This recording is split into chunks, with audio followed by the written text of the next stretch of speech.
In the novel Olga Dies Dreaming, Olga is dreaming about being successful and rich and happy, and she's on her way. As the wedding planner for the elite of New York City, she enjoys a life full of the finer things.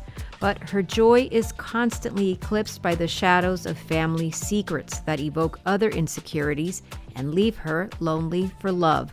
Her mother abandoned the family. Her beloved grandmother, the woman who raised her, dies. Her brother Prieto is a popular congressman, but his life is breaking down too. And now Hurricane Maria is about to make landfall in Puerto Rico, exposing the truth about her missing, remorseless mother's whereabouts. This is Book Public from Texas Public Radio. I'm Yvette Benavides. I spoke to Xochitl Gonzalez about her debut novel, Olga Dies Dreaming. Olga Dies Dreaming. It hasn't been that easy for me to summarize this novel in when someone asks what it's about. What do you say to people? I say that it is a family saga about resilience and that it follows the story of Olga, who is a luxury wedding planner, and her brother Prieto, who is a congressman, as they grapple with some undealt with family issues that come to light in wake of Hurricane Maria. So it's that's my quick elevator pitch. It works. Yeah. I mean, there's a lot left on the table there, but I think that does the best at trying to paint a picture of a story that, I mean, when I was working on it, people would say, "What's it about?" And I say, "It's crazy." So I think I've gotten a little bit better about trying to succinctly discuss it.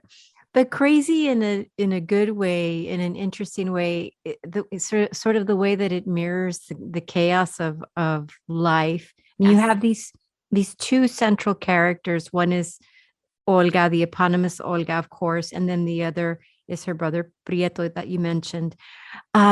I'm really interested in both of these characters, but can you talk a little bit about Olga, where Olga came from? Oh, yeah. Oh, my gosh. So I tell people that Olga is an avatar for me had I never done therapy. I started going into therapy when I was 30. I had gotten divorced, which she is not. But I just really thought about all of these coping mechanisms. I have some shared biography in the sense that my parents met as part of the Brown Power movement. And I was a luxury wedding planner, and I was raised by my grandparents. And I realized when I hit a certain age that I had some maybe not the best, most healthy emotional coping mechanisms. And on the one hand, I just sort of thought it would be interesting to see how would that extrapolate if I had lived that way for maybe 10 more years. And also, what would it look like to watch somebody kind of unravel that and find a new way to sort of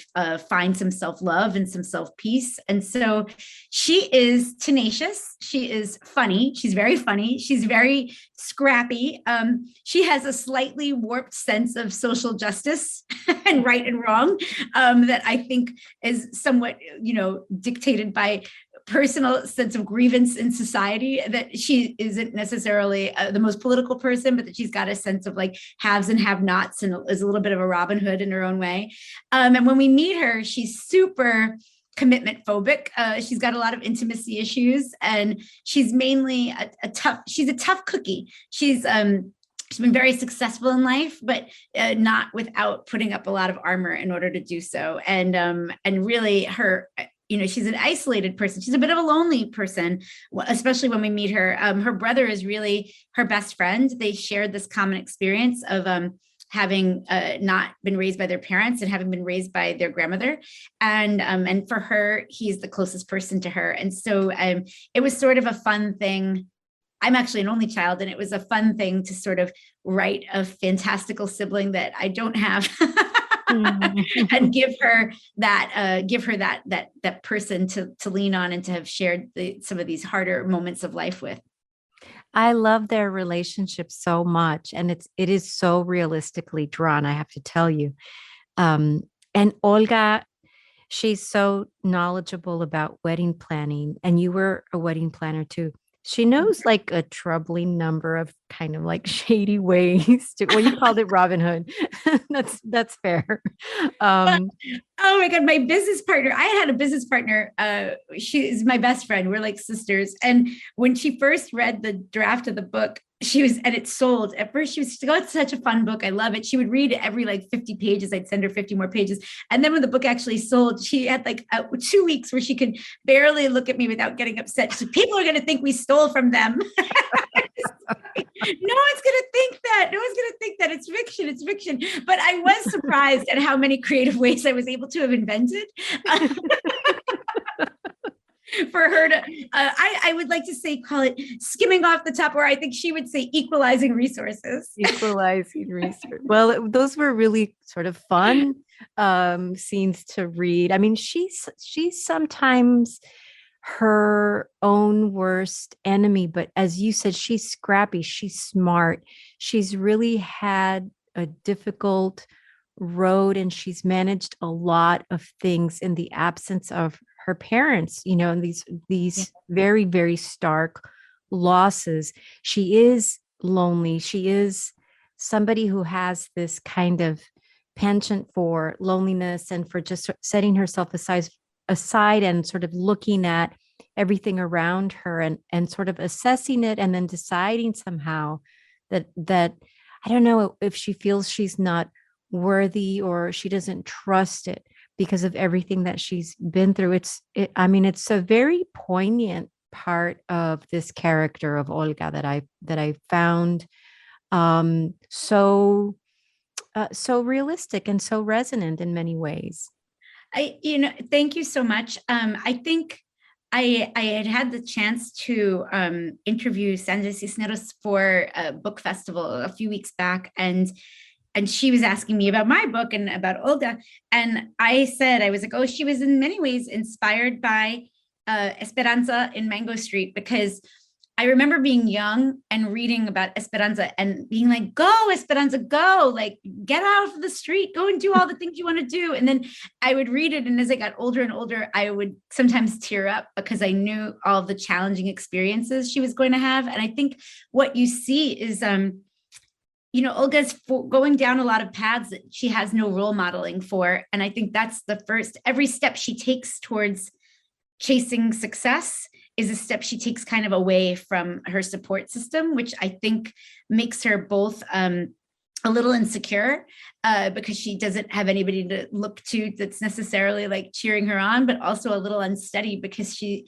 doesn't know she never really knows what's around the bend. She after a while, she's a little street smart. She kind of figures it out, but she's like, what happens if I try this thing? Like, I think there's a section where she reflects on having done a reality show, and her initial thing is like, this is going to be terrific. And then in the experience of doing it, it's actually terrible. And so I think she has a lot of moments like that where she beats herself up for maybe not having on the one hand, protected herself better. And on the other hand, I think she's left with this like lingering thing of like, why was I asked to do this? And I think that haunts her quite a bit. And it was interesting and important to me.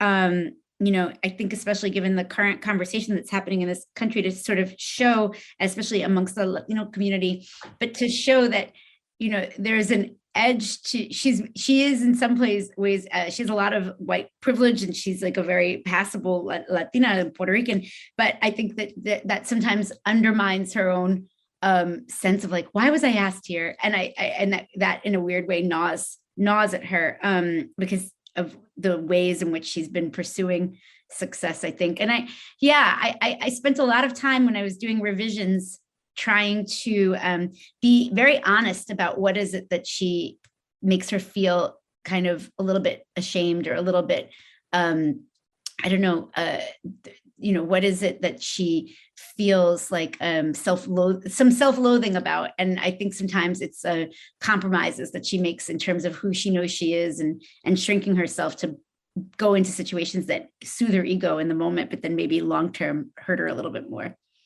Oh, I think that's so well said, because it's almost a kind of a guilt or something that doesn't allow her to embrace her circumstances fully, or else she sort of self-sabotages and Yep. puts herself in these situations that are about, they're just doomed. They're just Yeah. going to be doomed in one way or another.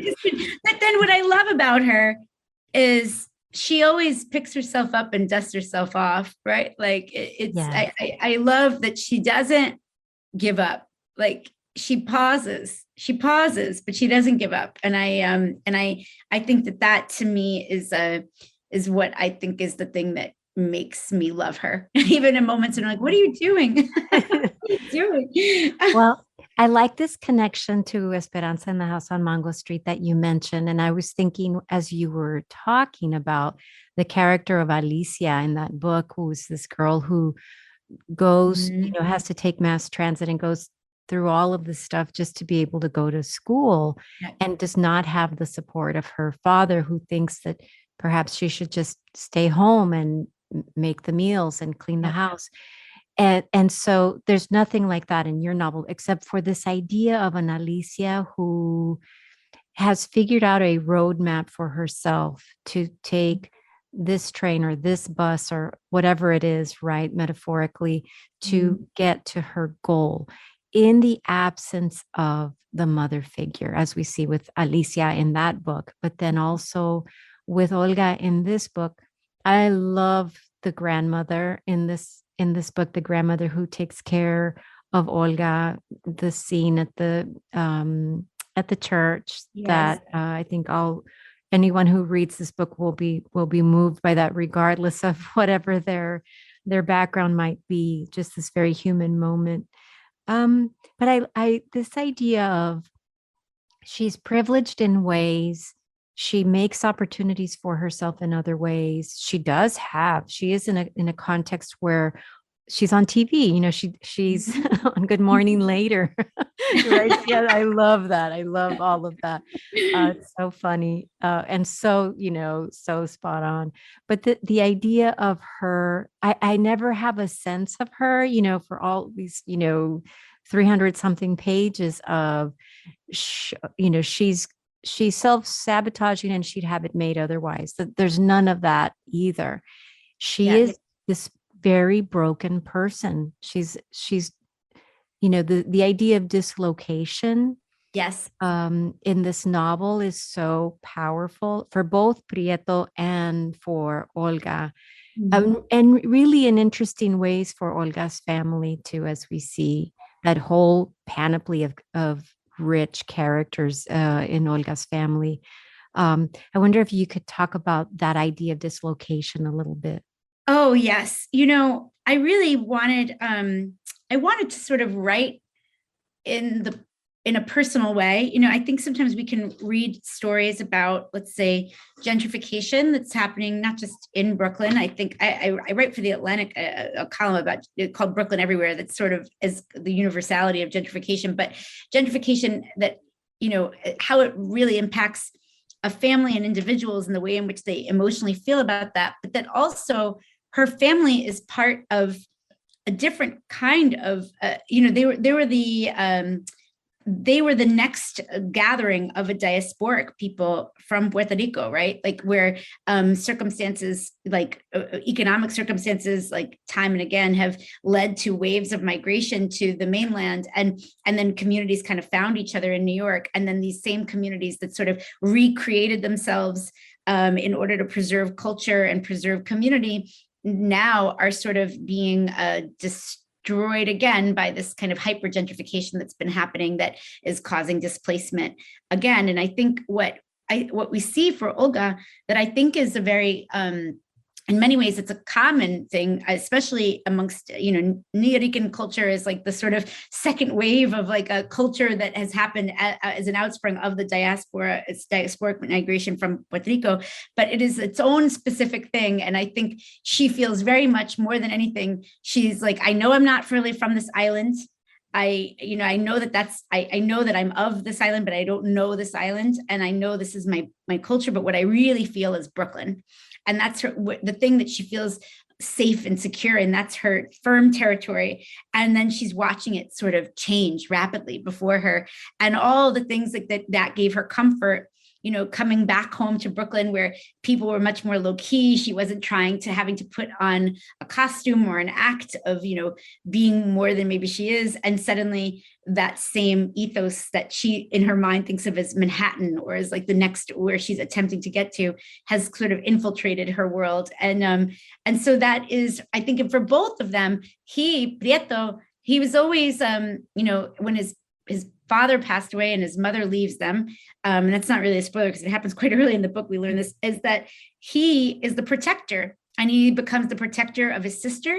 He becomes the protector of his family. And then he sees himself as becoming, as a politician, at first a community activist, as a politician, as the protector of his community. And he can't seem to be able to stem the tide of preserving the space. So I do think, even though these are characters with a lot of agency and more means, like it's not an examination of a family that, they own their house. They don't, they're not forced to sell it. It's not a story about like total displacement. It's almost more about spiritual displacement and finding a place to be home, only to have that place transform under your feet. Oh, I absolutely agree with that idea. I mean, because you have New York, you have Brooklyn, you have Puerto Rico. The idea of place here is very important for a variety of reasons that I won't spoil for the reader. The idea that Prieto and Olga are so far removed from Puerto Rico is very interesting to me. I mean, as you say, it's like the spiritual dislocation and all of these attendant things that are going on with them. It's sort of beyond the halfway mark of the novel that readers will come to. So I just find that so interesting. I mean, I do perceive that this in some ways mirrors this generational shift among maybe Latinos generally, right? Mm-hmm. I mean, the grandmother figure is quite anchored in one space. Mm-hmm.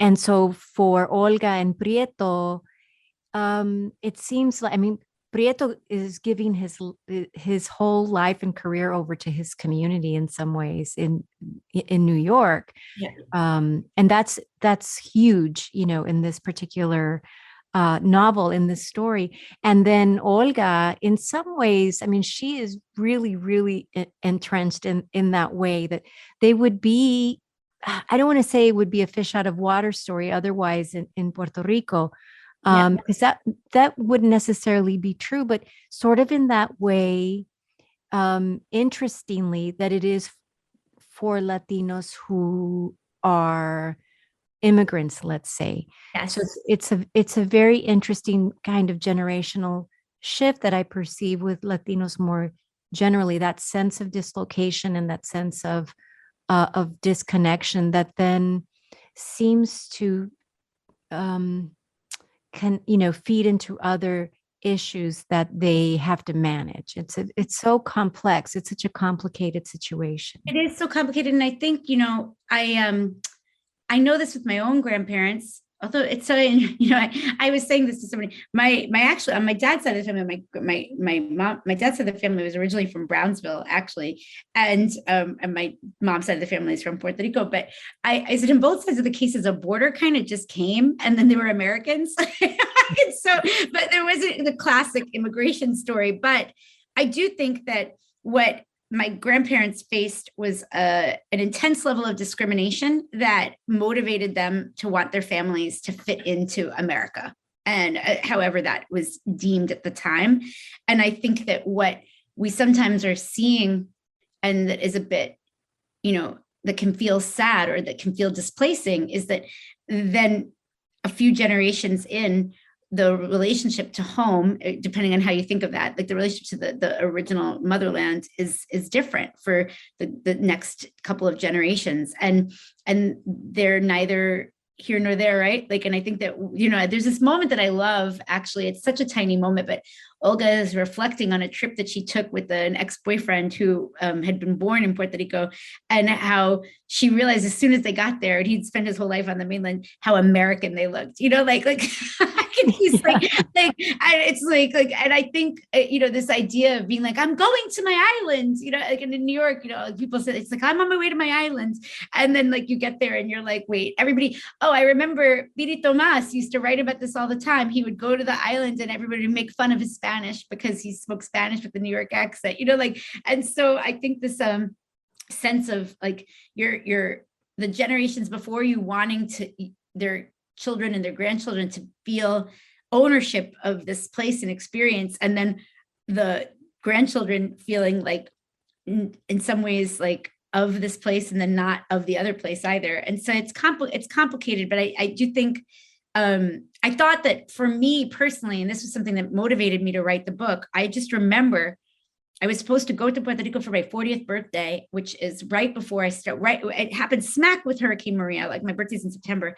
And I just remember feeling this pain in my heart, watching the news footage and the weeks and turning into months of people without water and electricity, and just it feeling this pain that didn't feel just like empathetic watching just a news story. I was like, oh, this is like a tug that's bigger. And even though I have such a tenuous relationship with the island, but I was like, this is where you are from. It's a pull. It's the same way that they feel that both the brother and sister feel that pull with their own mother, who has not really been there with them, but they still feel that pull. And I think they parallel each other quite nicely in the book. Somewhat by design, somewhat by happy accident. Well, it's undeniable that this idea of that pull. That's the thing about this novel. It's like this is where my initial, question about what to say to people who ask me what it's about, because it's a lot of fun to read it from the standpoint of watching Olga and all her, travesuras and all her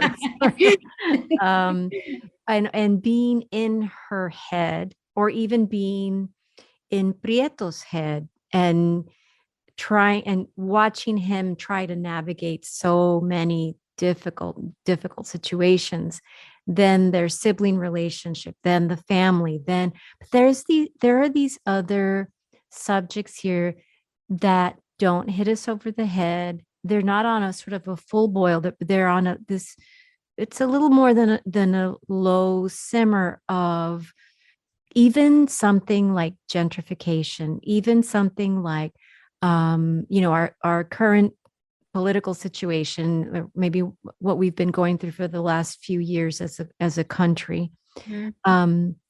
Also the idea of racism, colorism, discrimination, and then a whisper of something about climate change. And again, nothing is bopping us over the head. And yet I kept thinking about how this is how life comes to us sometimes. It's like these moments of, don't forget that this is a reality in your space. Don't forget that this happens too. It's sort of all of a piece, all of these different layers, very interesting layers about some very important topics that I think Olga and Prieto bring to us through this single story. I so appreciate you saying that. And I do think that it's really the power to me of the art of fiction is that you can humanize and get people invested in the complicated natures of adulthood and certain circumstances and moments in time in life in a way that, even the best of nonfiction or journalism can do, but it's just, you can give the light moments that you sometimes can't when you're trying to convey the intensity of something. And so what I think was the present of this was that I appreciate you saying that, because I don't think I ever wanted to write a polemic novel. I think my goal was to write a novel about believable, complicated characters living life through this challenging moment in time that is so fraught with many things, like with some things of climate change, with which had so much to do with so much that's happening, so much that happened around Maria and in Puerto Rico, and just and I think in New York, we had just come off of Superstorm Sandy. It felt like, and so just these things are all they're part of the fiber of life. And what was fun, my old profession, wedding planning, and just the nature of local politics and politicking in New York their professions gave me a lot of room to be able to make the political personal in a way that didn't feel added on, if that makes sense. Oh, it totally does make sense. Yeah, I like that language of it wasn't like peppered in, it happens very organically. And it's just I like what you say, like you didn't want to write a polemical thing, but it's the personal is political, the political is personal. Yes. But this is just a really great story about family, about friendship, about love and community and surviving. And it's just, even on that level, it has its complications, but there's something very resonant and just poignant in this idea from this novel. What is the central thing? What is the main thing that you want readers to take away from reading Olga Dies Dreaming? Oh, I think I would say resilience. That I think we're all so much more resilient than we sometimes think we can be, that the hardest of things, we can give ourselves a moment and dust ourselves off and keep going. And that it's never too late to find that space to love yourself and to feel loved. Like, I think that is really what I think both of the siblings come to this journey of sort of self-acceptance and self-love, but it's because their spirits are so resilient. And I hope that it inspires people to never give up on the idea that, like, you're baked, your cake is baked. I really wanted these characters to be middle-aged because I felt it was so important to show that no matter how long you've been like making do with one way of existing, there's always space to say, like, this isn't enough. Sometimes we're lured into that space by trauma, but there's always space to say, okay, I can do it, and I'm going to keep going. Pa'lante, as they say in the pa'lante. Just keep going. And I think that is, to me, the spirit of the book. Xochitl Gonzalez, thank you so much for talking to me today. What a pleasure to get to talk to you. Thank you. Thank you so much. And thank you for being so thoughtful about this book. It means so much to me. Thank you, Yvette. Xochitl Gonzalez is the author of the novel Olga Dies Dreaming. This has been Book Public from Texas Public Radio. Write to us at bookpublic@tpr.org. Jacob Rosati composed our theme music. Dan Katz is Texas Public Radio's news director.